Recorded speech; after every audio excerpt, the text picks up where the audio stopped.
Парламентте депутаттардын тиреши барган сайын кызып турган чагы. 18 майда жогорку кеңештин жыйынында Марден Маматалиев менен Султанбай Жигитов кайым айтыша кетишти. Эки эл өкүлүнүн талашы Маматалиевдин сунуштаган мыйзам долбооруна байланыштуу болгон. Ошондуктан давайте берде мен возможно. Давайте. Токтоп туруң. Сиз сүйлөгөндө мен үн чыккан жокмун.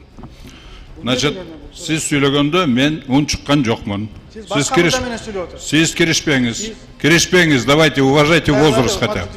Уважайте возраст хотя бы. Возраст хотя бы уважайте. Возраст и так уважали. До этого дня уважали ваш возраст. Кооптуу депутаттар, сабырыңыздар. Жакшына сүйлөсөңүз. Биз бүгүн жогоруда сөз болгон эки парламентарий тууралуу кеп кылууну еп көрүп турабыз. Андыктан бизден алыстабаңыздар, кызыктын бары алдыда. Султанбай Жигитовдон баштасак, Ачык булактарда Жигитов Султанбай Абдрашитович 1958 жылы Ош областынын Жаңы Ноокат районунун Караван айылында туулган. Үй бүлөлүү 4 баланын атасы. 2021 жылы өткөн парламенттик шайлоодо Ыйман Нуру саясий партиясынын тизмеси менен депутат болгон. Эл өкүлү болгондон бери кесиптештери менен ар кандай маселенин алкагында талашып, чырдашып, жалпыга маалымдоо каражаттарынын бетинен түшпөй келет. След KG платформасына жайгашкан маалыматтар боюнча Султанбай Жигитов авиапредприятие Баткен мамлекеттик ишканасында директор болгон. Ал эми Ак ниет кыймыл аттуу коомдук бирикмесинде башчысы катары көрсөтүлгөн. Негиздөөчүлөрдүн катарында Жигитовдон тышкары Жолдошова Миргүл Маримбаевна жана Аркабаев Номанжан Акматович бар. Мындан тышкары 27 июнда Жогорку кеңештин бюджет жана фискалдык саясат боюнча комитетинин жыйынында Султанбай Жигитов Камила Талиева менен кайым айтышты. Депутаттар Улуттук банк жөнүндө жана банктар жана банк иши жөнүндө мыйзам долбоорлорун экинчи окууда карашкан.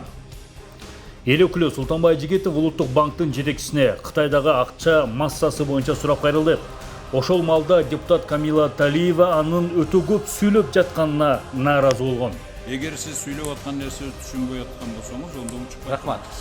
Салават Рашидович, сунушуңузду Мен түшүнбөй атам дегеним жок. Түшүнбөй атасыз ошондо. Сиз мынча вакытты талап кылган. башка маселе бар. Башка маселе бар. урматтуу депутаттар, Сиз өзүңөрдү жолугуп сүйлөшө бергиле. Элди да сыйлаңыз да кичинечи. Аксакалда учпай күтүп отурабыз биз сиздичи.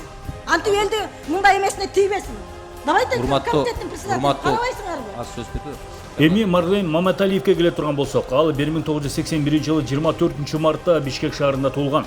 Самбо боюнча спорт чеберлигине талапкер, 4 баланын атасы, жогорку билимдүү. 2018-2021 жылдары Жогорку кеңештин 6-чы чакырылышынын Республиката журт саясий партиясынан депутат.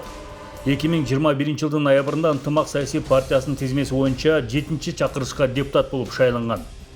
Декларатор Политмер KG платформасына жайгашкан маалыматка ылайык Марден Маматалиев 2019 жылдын жыйынтыгы боюнча тапшырган декларациясына көз чаптырып көрсөк. Ага ылайык Марден Маматалиевдин 2019 жылдагы 1 жылдык кирешеси 717.507 сомдо түзгөндүгү көрсөтүлгөн.